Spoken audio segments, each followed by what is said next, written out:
Hey, boys and girls, Miss Lacey and Ollie here.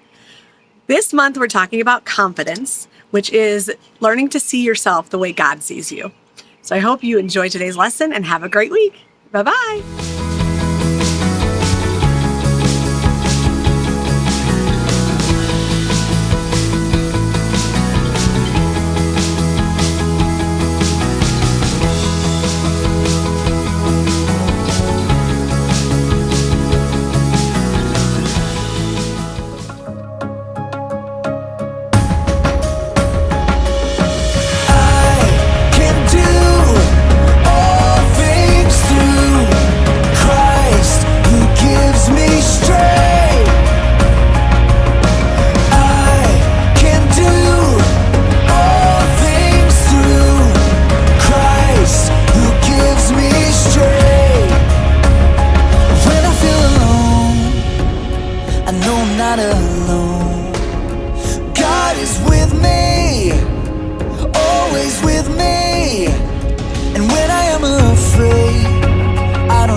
You're the best around. Not gonna feel too good to do. Hey everybody, my name is Graham, and today I'm following in the groundbreaking footsteps of my ancestors. I'm making a mixtape. You see, back in olden times, when someone wanted to listen to music, they needed one of these cassette tapes. And if you were fortunate enough to have one of these dual cassette recorders with high-speed dubbing, you could put up to 90 minutes of your favorite songs onto one rad mixtape. I'm making this mixtape for my friend Erica, who's been running a lot of 5Ks lately. The Eye of the Tiger. And I'm only picking super encouraging songs. That way, Erica will have confidence. Confidence is learning to see yourself the way God sees you. Now, I know what you're thinking.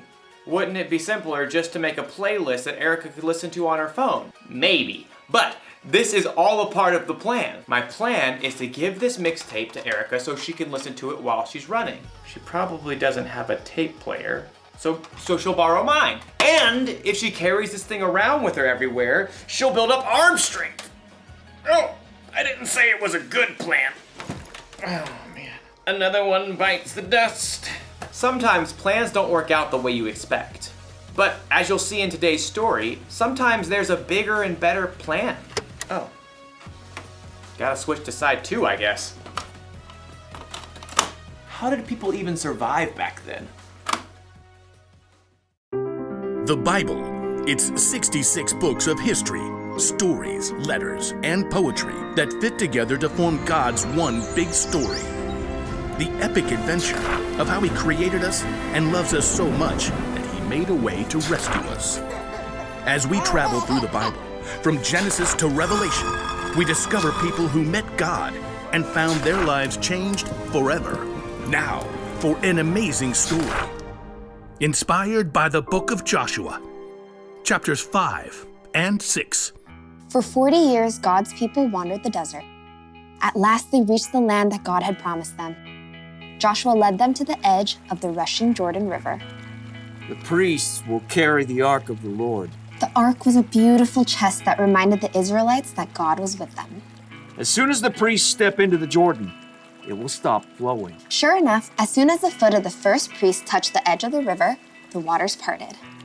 God's people crossed on dry land, just as God had led them through the Red Sea 40 years before. God did this so that all the nations on earth would know that He is powerful. Soon after, the Amorites and Canaanites living in the land had heard what God had done. Fearful, they retreated back to their towns, including the high-walled city of Jericho. Oh, great. Like, how do we fight them now? God will show us the way. That evening, Joshua left camp and snuck toward Jericho. The walls loomed impossibly strong. So tall. As he turned, Joshua saw a man standing nearby holding a sword. Who are you? Are you on our side or the side of our enemies? I have come as the commander of the Lord's army. Joshua knelt down, face to the ground. What message does my Lord have for me? Take off your sandals. The place you are on is holy ground. Joshua tugged off his shoes. I have handed Jericho over to you. Joshua listened carefully as the Lord delivered a message, a battle plan unlike any other. Wow. Okay, we'll do it, Lord. Joshua called for the priests. Get the Ark of the Covenant, and I need 7 of you to march in front of the Ark with trumpets. Sorry, just warming up. Joshua gathered the army too. Time to move out. Like, do we get to attack now? March around the city. Just, like, go in circles? Some of you march ahead of the Ark of the Lord, and the rest of you march behind. Can we at least shout and stuff? Hey, Jericho, you guys smell like cheese! Don't give a war cry or raise your voices until the day I tell you to shout.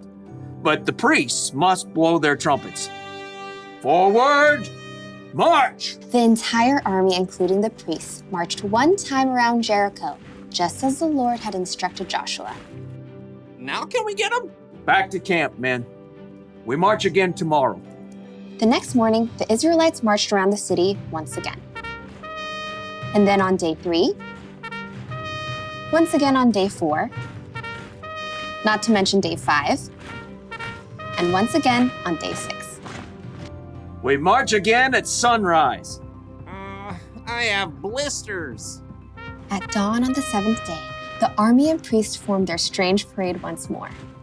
But this time, once they finished marching around the city one time, Joshua called out, Keep marching! Again?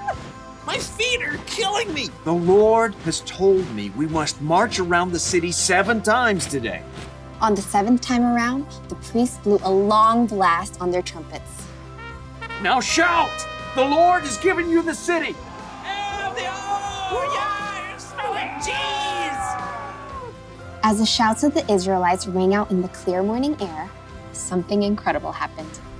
The massive walls of Jericho began to tremble. The gates shivered and quaked. Jagged cracks ran through the heavy stones. Rocks began to tumble from the tops of the walls. Little rocks, large stones, giant boulders, until at last the walls collapsed, crashing in on themselves. The ground quaked, and plumes of dust burst into the air. As the air cleared, the Israelites stared in amazement. The city of Jericho stood wide open. Take the city! With nothing standing in their way, the Israelites charged right in. That day, they completely defeated the city of Jericho.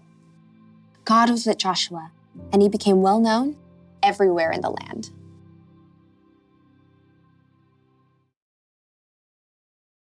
When God told Joshua to take over the city of Jericho, Joshua probably thought of a battle plan. And I bet his battle plan didn't involve marching around the city wall for a week blowing trumpets. But Joshua followed God, and the Israelites took the city. He had confidence that God's plan was bigger and better. And that's not the only time God proved his plan was better. When Jesus, God's son, died on the cross, Jesus' disciples had to wonder, what is God thinking? Then in 3 days, when Jesus came back to life, it all became clear. God's plan is always better. The truth is, none of us know what the future holds. Your family might have to move out of the neighborhood or out of the state. You might get sick or break a bone. You might not get put on the team you tried out for. But when things don't go according to your plan, that's when you need to remind yourself, God's got you. You may not always know what God's plan is, but keep following him and have confidence that his plan is bigger and better. That's the one thing to remember today. God's plan is the best plan. My plan to make a mixtape for Erica is not the best plan. But it's still a lot of fun.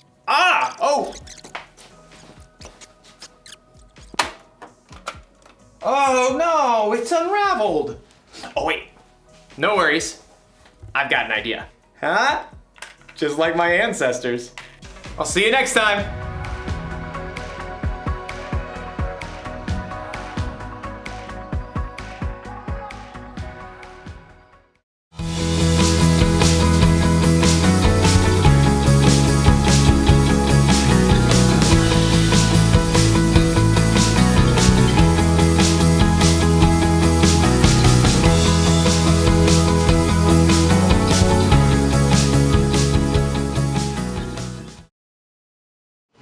Hope you enjoyed today's lesson. Have a great week.